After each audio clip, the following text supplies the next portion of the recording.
ఓం నమో భగవతే రుద్రాయ.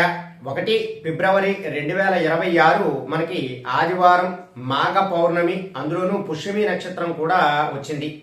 దీనినే పుష్యార్క యోగం అంటారు. పుష్యమి నక్షత్రం ఆదివారం నాడు కలిసి వచ్చే వంటి దానిని పుష్యార్క యోగం అని అంటారు.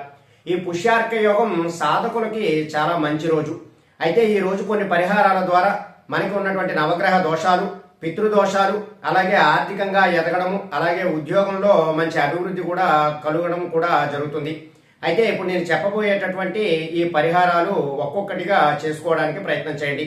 ముందుగా ఈ మాఘ పౌర్ణమి ఉదయాన్నే ఆదివారం నాడు సూర్యోదయం కన్నా ముందే నిద్ర లేచి మీరు ఒక రాగి చెంబు తీసుకుని దానిలో గంగాజలం వేసి దగ్గరలో ఉన్నటువంటి సముద్రం వద్దకు వెళ్ళి ఆ సముద్రం ఉన్నట్టు సమయంలో మీరు ఆ సూర్యుడు ఉదయిస్తున్నటువంటి సమయంలో మీ చేతిలో ఉన్నటువంటి ఆ రాగి చెంబులో ఉన్నటువంటి గంగా నది నీరు అంతా కూడా ఆ యొక్క సముద్రంలోకి వేయాలి.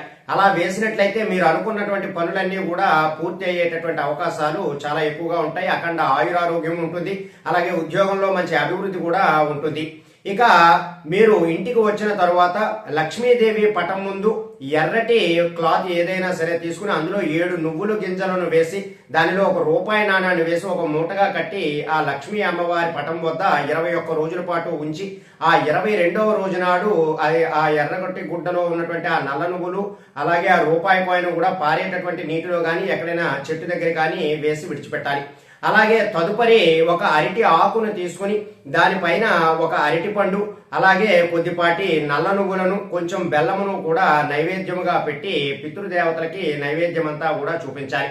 అలాగే సాయంత్రం సమయంలో మీ ఇంటి ప్రధాన ద్వారమునకు ఇరువైపులా కూడా 2 మట్టి ప్రమిదలను ఏర్పాటు చేసుకుని నల్ల నువ్వుల నూనెను అందులో వేసి మట్టి దీపాలలో ఒత్తులు వేసి మీరు దీపారాధన చేసుకోవాలి. అలాగే ఒక గ్లాసు నీళ్లు కూడా ఆ దీపాల దగ్గర పెట్టడం ద్వారా పితృదేవతల యొక్క అనుగ్రహం అనేటటువంటిది ఖచ్చితంగా కలుగుతుంది.